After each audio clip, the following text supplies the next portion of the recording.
Bonjour à tous, Monsieur Hamza, votre professeur de chimie. Bienvenue à cette vidéo capsule examen sur les effets électroniques et donc toujours sur les exercices des annales précédents. Avant de commencer, souriez parce que tout ça va bien se passer. Exercice numéro 3, donnez toutes les formes mésomères de l'aniline.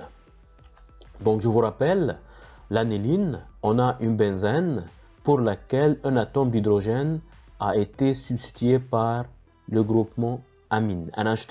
Donc c'est ça l'aniline. Donc pour donner ces formes mésomères, on va chercher les systèmes conjugués. Donc déjà ici, si vous voulez, on sait très bien que l'atome d'azote a un doublé non-liant. Donc cette molécule et cette molécule sont les mêmes. C'est juste que je vous montre ici qu'on a un doublé non-liant qui est caché. Et donc maintenant, c'est quoi le système conjugué? On a un doublé non-liant, on a une liaison sigma et on a une liaison pi. Et donc, si on a un doublé non-liant, une liaison sigma, une liaison pi, donc les électrons vont se déplacer de doublé non-liant vers l'atome de carbone. Pourquoi? Parce que si on a un doublé non-liant, liaison sigma, liaison pi, le groupement azote ou bien le groupement qui porte le doublé non-liant va jouer le rôle d'un effet mésomère donneur, plus M. Donc première étape, le doublé non-liant va se déplacer entre l'atome d'azote et l'atome de carbone et après la liaison pi va se rebattre sur l'atome de carbone. Qu'est-ce qu'on obtient? On obtient ici une double liaison et donc pour que l'atome d'azote puisse faire 4 liaisons, il sera chargé positivement. Et ici, sur cet atome de carbone, on va avoir une charge négative. Et on sait très bien, donc, un carbone qui est chargé négativement, c'est un carbanion. Et donc, il a un doublé non-liant. Et donc, comme vous pouvez le voir, la molécule de départ a une charge neutre et la molécule d'arrivée a une charge neutre. Pourquoi? Parce que plus et moins, c'est 0. Donc, je peux dire que cette forme, elle correspond vraiment à la forme mésomère de cette molécule. Et pour les formes mésomères, on est obligé de mettre ce type de flèche. Donc moi je dis un tiret avec deux têtes. On ne peut pas mettre deux flèches comme dans le cas de réaction réversible ou bien comme dans le cas de réaction en équilibre. Donc c'est absolument ce type de flèche. On continue, on a quoi? On a un doublé non-liant, une liaison sigma, une liaison pi. Donc le même principe. Le doublé non-liant va se déplacer entre l'atome de carbone et l'atome de carbone. La liaison pi va se rebattre sur l'atome de carbone. On obtient quoi? On obtient ici une liaison pi. Et ici, on va avoir une charge négative. Une charge négative, c'est-à-dire un carbanion. Donc, on a un doublé non-liant. Donc, regardez, ici, j'ai une molécule neutre, plus et moins. Et ici encore, j'ai une molécule neutre.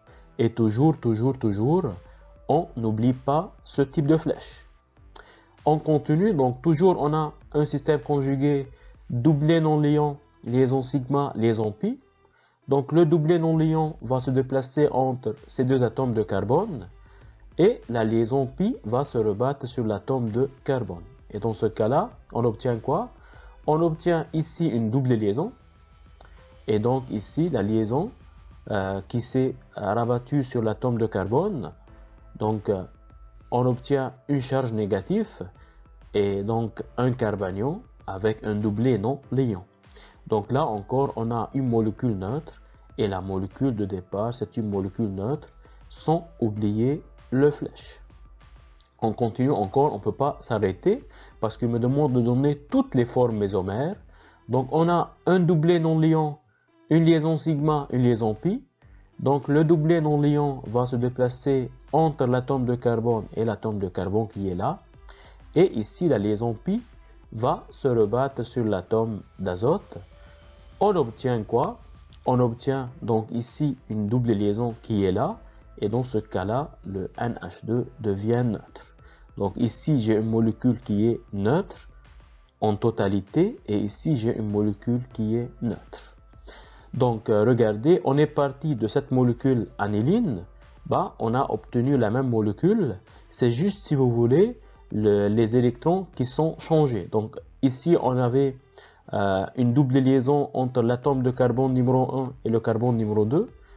ici, on a la double liaison entre le carbone numéro 2 et le carbone numéro 3. Mais ça n'a pas de sens parce que les électrons pi sont toujours en mouvement. Donc cette molécule et cette molécule sont les mêmes. Et ça encore, ça prouve que ce qu'on a fait ici, c'est correct parce qu'on a tombé sur la même molécule. Donc si vous voulez cette molécule-là, je ne peux pas la considérer comme une forme mésomère. Donc ça, je veux la supprimer parce qu'elle correspond à la même molécule de départ. Et donc, en gros, si vous voulez, pour dire combien de formes de mésomères a l'aniline, donc on a 1, 2, 3, 4 et 5. Donc 5 formes mésomères. Lui, on le prend en considération. C'était tout pour cette vidéo. J'espère que cette vidéo vous a aidé et vous a plu.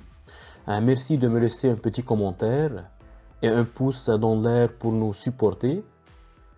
Et n'oubliez pas de s'abonner à votre chaîne YouTube Coursup donnée par votre professeur Hamza pour ne pas louper les vidéos prochaines. Et surtout, croyez en vous parce que je crois en vous. On lâche rien. On croise les doigts. Ciao. À la prochaine.